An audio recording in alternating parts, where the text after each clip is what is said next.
Hi guys, it's Marieta. Thank you so much for tuning in.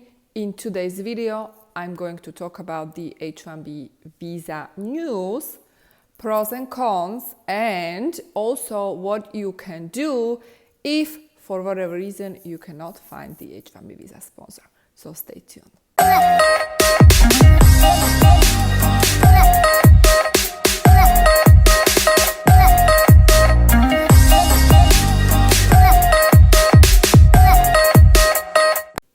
Alright, so if you are in the United States, currently on OPT, you are an international student, obviously, you are looking for H1B visa sponsor, this video is definitely for you.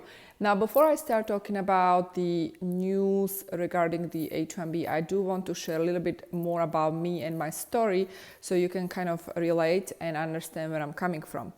I am an immigrant from Slovakia, and in 2010, I graduated Northwestern University School of Law in Chicago. So I was back then on OPT, and I clearly remember the time.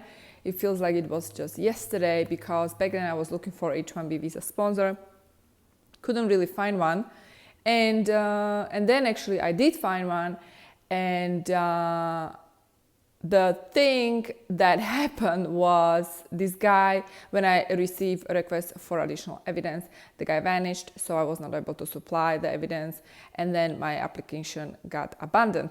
And at that point, you know, what I did actually is something that I'm teaching and sharing in the workshop, and I'll talk about the workshop at the end of this video, so you need to stay tuned. Now, that being said, you understand where I'm coming from, and I am also immigration attorney. So, you know, I work with people who are trying to solve the situation the same way you are trying to solve your situation. So I believe this video is very relevant for you, if that's the case.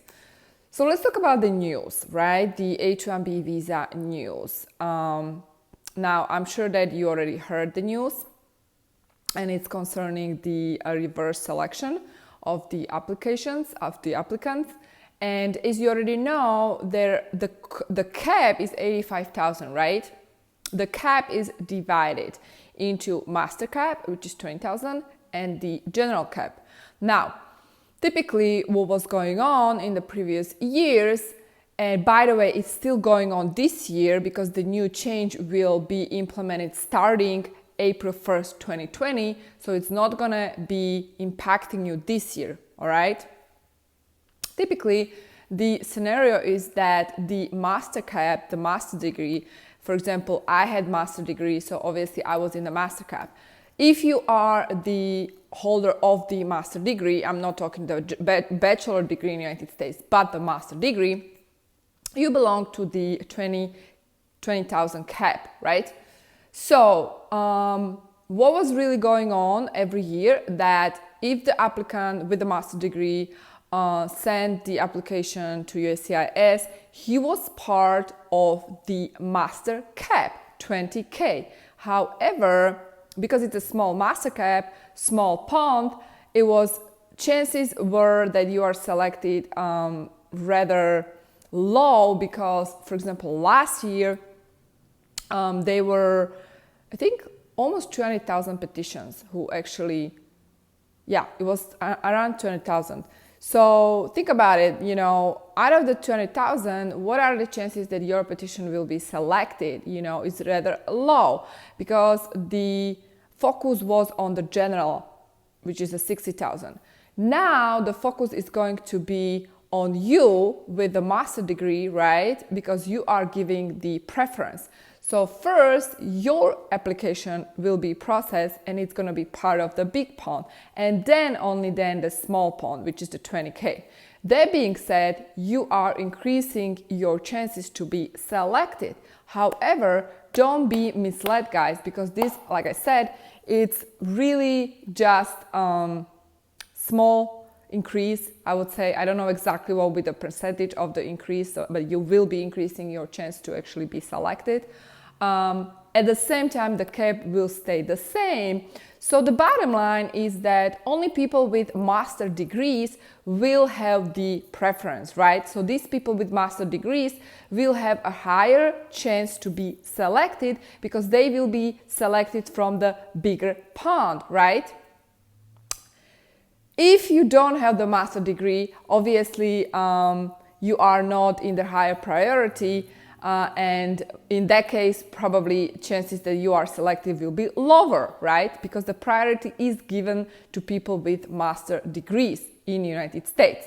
So I hope it makes sense what I'm saying.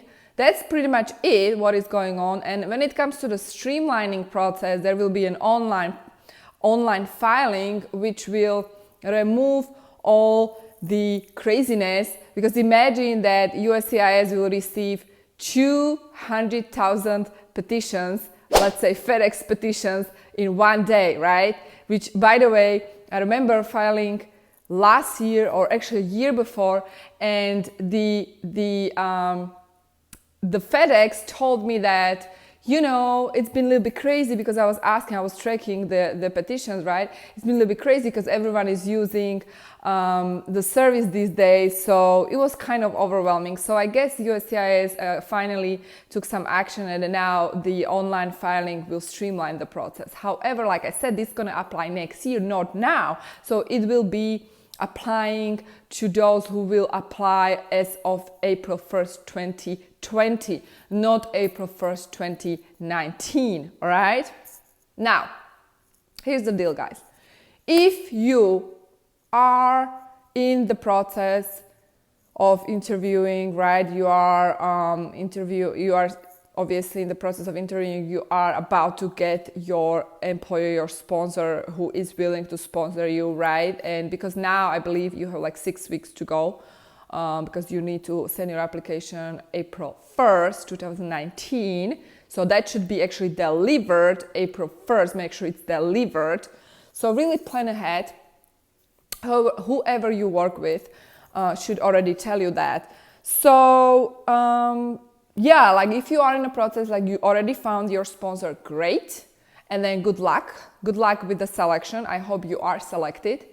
If you are for whatever reason not selected, right? Because chances are that again, more than 85,000 people will actually apply this year, because that happened in a row, like 2 or 3 years in a row. More than 80,000 people actually applied for H1B.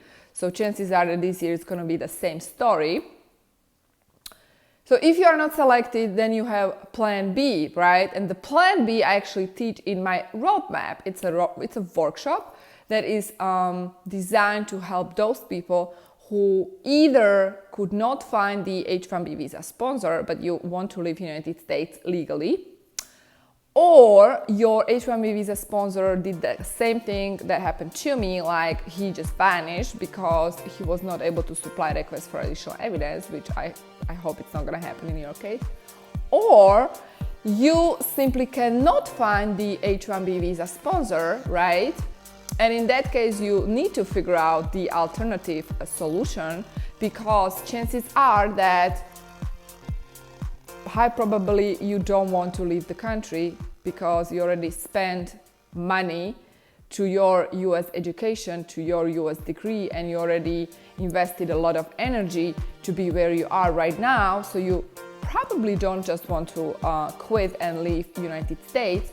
And so the workshop is for people who are looking for a solution, right? If you are someone, like I said, in those 3 categories, definitely check out the workshop, and I'm going to post the link below this video in description. Now, if you're someone who is not in the United States and you are looking for a visa sponsor, I am actually breaking down 3 reasons you should forget about it.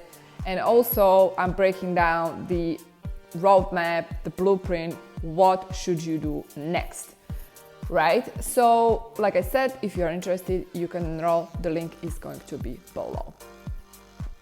Now, I also did video 3 reasons why should you forget H1B visa. If you haven't seen that video, definitely check it out. And also I made a video what to do if you cannot find H1B visa sponsor. So as well, you can check it out, and I'm going to link those videos here so you will see them in a second. So that's it, guys. If you are new to my channel, welcome. Make sure to subscribe so you receive weekly updates, sometimes daily updates. And if you do like my video, please share it, like it, leave a comment below if you have any questions. If you need any clarification about this topic, also shoot the comment below. And thank you so much for tuning in. See you next time. Have a great day.